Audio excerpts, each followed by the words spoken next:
Before we dive in, subscribe so you never miss humanity's next legend. Across the galaxy, alien fleets froze in shock as humans survived devastation that should have killed them instantly. Bodies torn apart, weapons designed to annihilate, yet they rose again, unstoppable, terrifying, impossible to kill. The galaxy had just discovered the deadliest secret of humanity. The first engagement was brief and brutal. Alien commanders expected an easy strike. Humans on a remote mining colony, lightly armed, technologically inferior in fleet numbers. The bombardment was precise, lethal, calculated to leave no survivor. When the smoke cleared, the aliens expected silence. Instead, they saw movement. Soldiers climbed from wreckage that should have incinerated them, bloodied, broken, but smiling, coordinating counterattacks as though nothing had happened. Limbs mangled beyond repair moved with mechanical efficiency. Injuries that would have killed any other species were nothing more than inconvenient obstacles. Alien scientists on observation ships emitted sounds of disbelief. Impossible. Unstoppable. Terrifying, one whispered. Their biology defied everything the Council knew. Regenerative tissue clusters activated instantly, knitting wounds with staggering speed, while T-cells patrolled at microscopic scales, eliminating pathogens and repairing cellular damage like a microscopic army. Fever erupted in a human, not as illness but as a weaponized scorched earth tactic, incinerating bacteria and toxins within their own body while leaving the human functional. Alien analysts ran simulations and failed repeatedly. Nothing in their database predicted this. Every captured human survived sedatives, toxins, and chemical paralysis. Every human soldier returned to combat stronger than before, their resilience combining instinct, determination, and raw biology in ways that the aliens could not calculate. Commanders on the bridge of the alien fleet panicked. Every conventional tactic failed instantly. Orbital bombardments barely slowed the humans. Assault squads were shredded, only for the humans to appear in new positions, wounded but operational, improvising strategies on the fly. One officer, missing an arm and suffering third-degree burns, grabbed debris, crafted a makeshift weapon, and led a counterattack that routed elite alien forces. Another soldier, face scorched, climbed a ruined wall to divert an enemy squad, using injury as a decoy, forcing the aliens into a trap. These were not random acts. They were instinctive genius, a combination of adaptation and cleverness that no species the Council had encountered could achieve. Alien diplomats and scientists convened in secret chambers, arguing in anxious tones about containment and prohibition. Humans were not just resilient. They were biologically violent, unpredictably effective, and psychologically untouchable.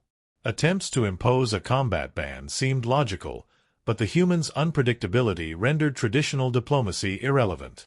Even when captured, humans demonstrated calm calculation under torture and extreme stress, memorizing enemy protocols, observing weaknesses, and planning escape with surgical precision. They healed in real time, recovered strength faster than alien technology could measure, and returned to the field without hesitation, turning suffering into strategic advantage. Reports of human resilience spread across the alien fleets. Recon drones recorded soldiers surviving plasma storms, toxic clouds, and complete dismemberment. One medic watched a soldier absorb an energy blast that should have vaporized him, using the explosion as cover to advance and shield comrades. Another officer endured chemical poisoning, collapsed from exhaustion, then awoke hours later to lead a squad into enemy territory. Alien sensors recorded, in disbelief, the same repeated phenomenon. Wounds closed unnaturally fast, strength returned in hours, pain was converted into focus, fear into aggression. Impossible to kill, a commander muttered as simulations crashed under the unpredictability of human adaptation. The human intelligence was equally terrifying. Injured soldiers improvised environmental weapons mid-combat, civilians trapped in cities coordinated defenses, and medics turned trauma into battlefield advantage. One mother, shielding children from orbital bombardment, used debris as cover and improvised barriers, then led survivors in recapturing an alien stronghold. Alien sensors could not parse these actions as instinct alone. They were intentional, intelligent, and emotionally driven. Fear, pain, and loss were transformed into strategy, tactical advantage, and unbreakable resolve. The humans were not only surviving, they were dominating without any advantage beyond sheer adaptability, ingenuity, and biological brutality. Alien commanders began whispering among themselves, desperate and terrified. Attempts to ban humans from combat had failed before they even started. Simulations predicted human casualties, but real outcomes consistently exceeded expectations. Fleet after fleet found itself outmaneuvered, outadapted, and biologically outclassed. When alien strategists tried to predict human response patterns, the data returned incoherent results, suggesting a level of unpredictability and resilience that no algorithm could quantify. They are unstoppable, one scientist admitted, and they know it. Even the simplest human acts became weapons in alien eyes. A soldier crawling through rubble became a tactical decoy. Injured squads moving in apparent confusion lured enemies into traps. A human commander, her body covered in burns, coordinated multiple fronts with a level of clarity that alien intelligence had declared impossible. Reports circulated describing humans as biologically violent, psychologically unbreakable, terrifyingly adaptive. Every observation, every encounter reinforced the same terrifying pattern. No amount of firepower, technology, or strategy could break them. The first section closed as alien leadership scrambled to mobilize secret fleets, desperate to contain humans before their influence spread. Humans, however, had already moved beyond the perimeter, already coordinating counterattacks with speed and precision that alien commanders could not follow. Observation drones captured one soldier, gravely injured, walking unassisted into a ruined communication tower, hacking systems mid-combat, and sending commands that rerouted an entire orbital strike. Alien observers muttered in panic, "They heal, and they strike." The galaxy had only just begun to understand the deadly combination of human biology, ingenuity, and determination. And in that realization, the seeds of terror, awe, and inevitability were sown. Alien fleets scrambled to respond, deploying overwhelming firepower in every contested sector. Dozens of vessels fired plasma barrages and bioengineered munitions designed to annihilate human forces in minutes. The galaxy had never seen such a coordinated attempt to suppress a single species. Yet humans adapted instantly. Ships emerged from near-catastrophic damage with minimal delay, crews wounded, burned, and exhausted, yet executing coordinated maneuvers that confounded alien tactical models. The first wave of assault drones was destroyed not by brute force, but by humans anticipating flight paths, environmental hazards, and even psychological reactions of their attackers. Alien commanders could not compute this. Their strategies were obsolete before they even began. On planets under attack, humans demonstrated biological tactics that left alien analysts reeling. Soldiers survived multi-stage explosions that should have vaporized them, regenerative tissue knitting burns, and shattered bones within hours. Toxic chemical clouds were neutralized by hyperactive immune systems, turning fever into a controlled biological weapon. T-cells deployed with micro-precision, neutralizing pathogens and foreign bioagents injected by alien squads. One report noted a human medic deliberately exposing herself to toxins to protect a squad, only to recover and lead a counterattack hours later. Alien sensors recorded, again and again, impossible to kill. Unstoppable. Terrifying. Humans turned trauma into opportunity. Limbs damaged in battle were used as tools, injuries used as diversions, and suffering transformed into strategy. Soldiers crawling through rubble became mobile decoys, drawing fire while simultaneously setting traps. Commanders missing arms or suffering burns improvised with environmental objects, debris, and alien technology. One officer coordinated 3 squads simultaneously, issuing commands while crawling across the battlefield with deep lacerations, her blood saturating the terrain, yet her focus unbroken. Alien AI systems could not predict her actions, failing repeatedly as human adaptability rendered every attack obsolete. Civilians were weaponized without their needing to wield guns. parents guided children through ruined city streets to trigger environmental hazards against alien squads. Scientists modified industrial machinery in hours to deploy defensive measures that alien forces considered impossible in peacetime. Medics coordinated triage and counterassaults simultaneously, stabilizing dozens of casualties while implementing strategic sabotage of enemy systems. The humans' capacity for improvisation, intelligence, and resilience became a force multiplier beyond alien calculation.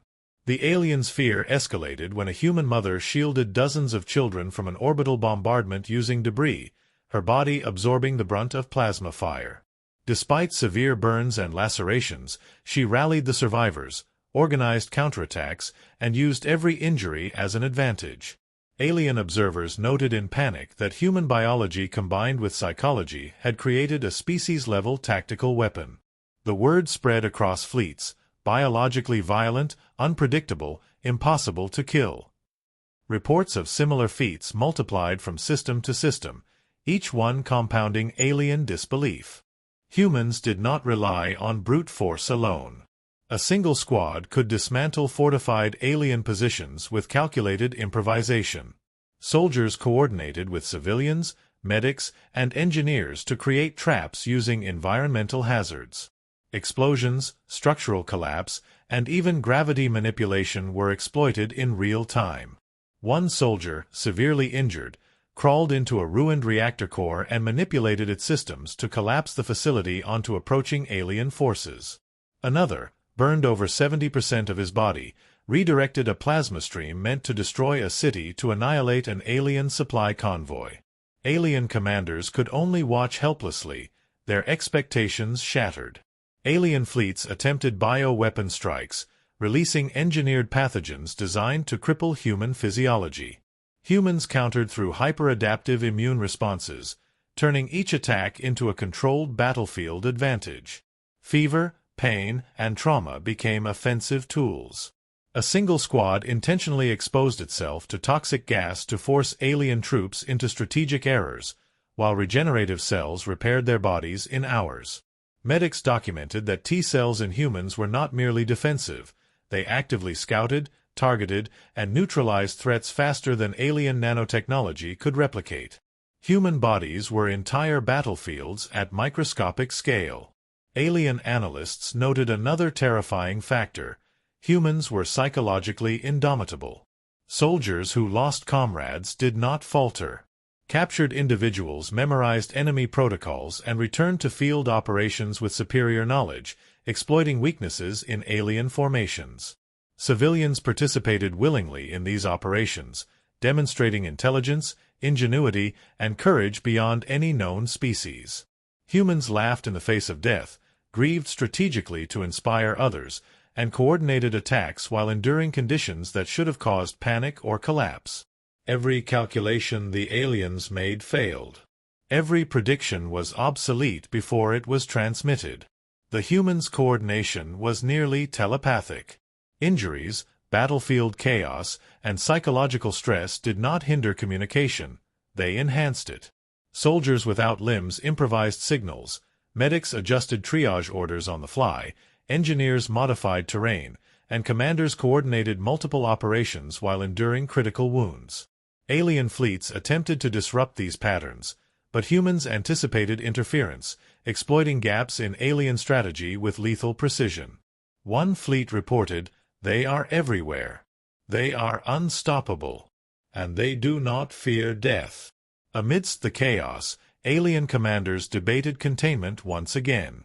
Emergency protocols for banning humans from combat were drafted and attempted, but humans had already adapted, striking at multiple points simultaneously.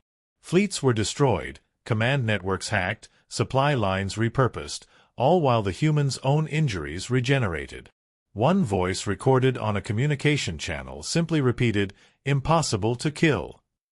The tipping point came when a human squad, reduced to half-strength and severely injured, launched a counteroffensive that decimated an alien command hub. They exploited injuries, environment, and enemy expectation to full effect. Observing alien commanders admitted privately that their models had failed at every level. Human biology, combined with tactical genius and psychological resilience, had rewritten the rules of engagement. Even the most advanced AI simulations could not process the speed, improvisation, or adaptive advantage of these humans. Every prediction was obsolete before it executed. As Section 2 closes, alien leadership is paralyzed by panic. Containment protocols fail. Fleets attempt reorganization but are ambushed repeatedly. Humans heal from injuries mid-combat, adapt to bioweapons instantly, and coordinate assaults that defy prediction. Alien analysts whisper in terror, documenting humanity as biologically violent, unpredictable, unstoppable, and impossible to kill. Commanders begin questioning whether their fleets can survive the next engagement, knowing full well that human ingenuity and biology combined into a force no species has ever faced. Across multiple star systems, the repeated message spreads: humans endure, heal, and strike back in ways the galaxy cannot comprehend. And somewhere in the void, a human voice transmits calmly over alien channels: we endure, we heal, we adapt, and if you challenge us, you will learn why we are unstoppable. The Alien Council convened in panic, issuing a universal ban. Humans were to be removed from all combat zones immediately. Transmissions demanded compliance, fleets redirected to enforce containment, and protocols enacted to neutralize every human engagement. For the first time, the galaxy's combined command attempted to assert authority over the species they had already labeled biologically unstoppable. What they did not account for was the humans' ability to turn diplomacy into a weapon as lethal as any plasma cannon. A single human diplomat entered the Council's chamber via secure transmission, her voice calm, precise, and unyielding.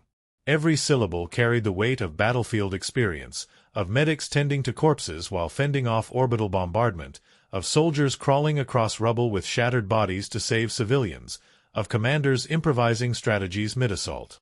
"You attempted to ban us because you feared our endurance," she said. "You feared what you cannot control.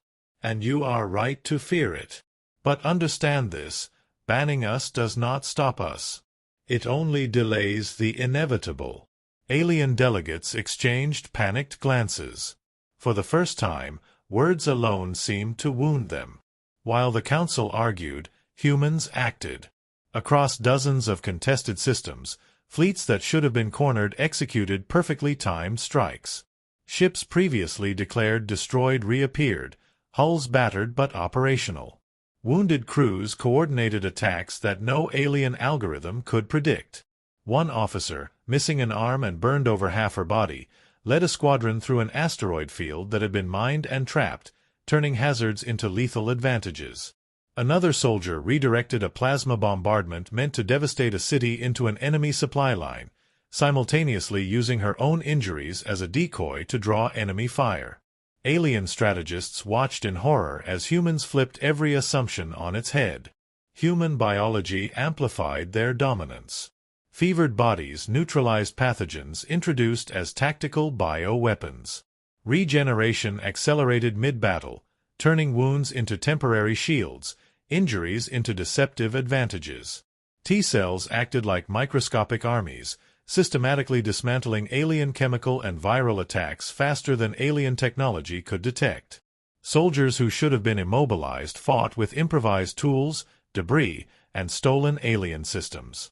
Civilians in occupied zones sabotaged infrastructure with a precision born of intelligence, instinct, and desperation. The humans' combination of healing, strategy, and ingenuity became unstoppable.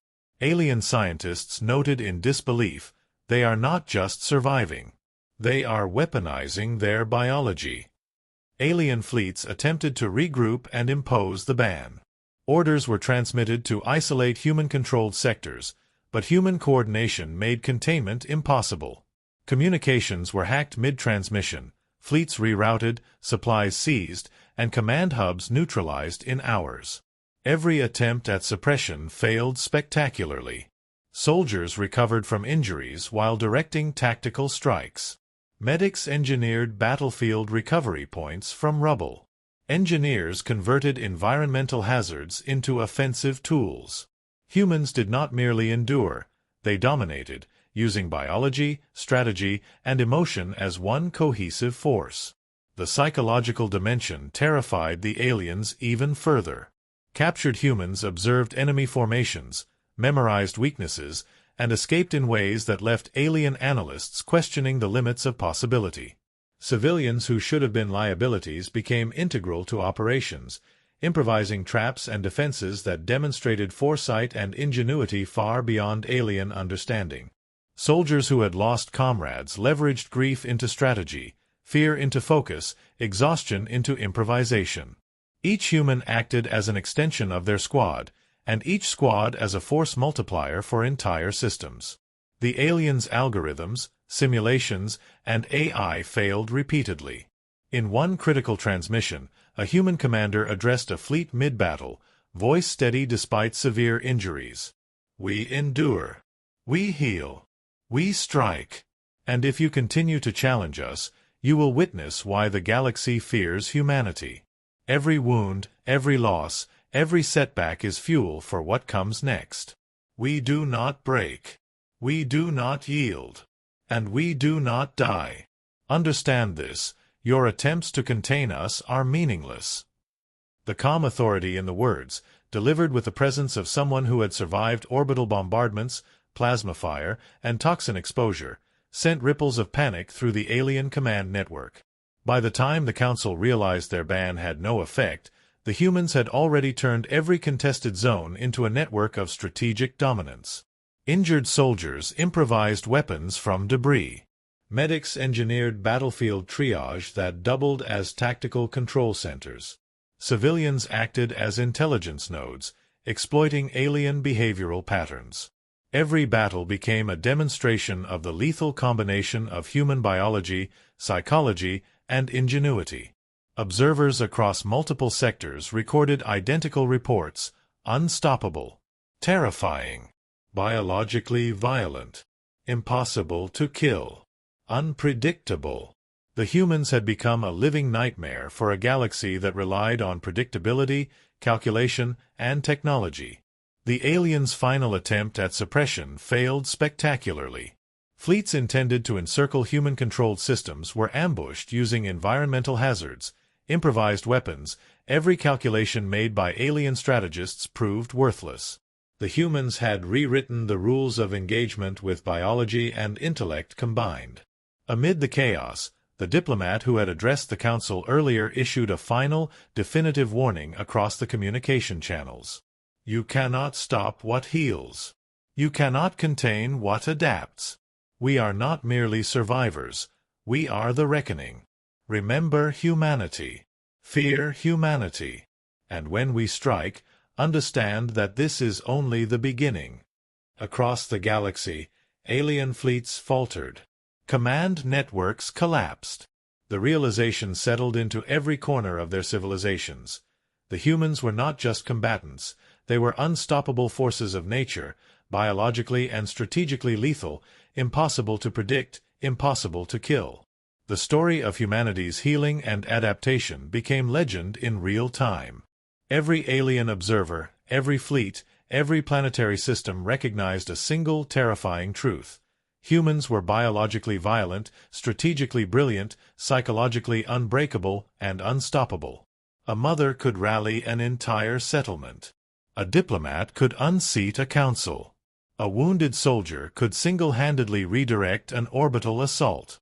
The galaxy's laws, its technology, its fleets, all failed before the ingenuity and resilience of the human species.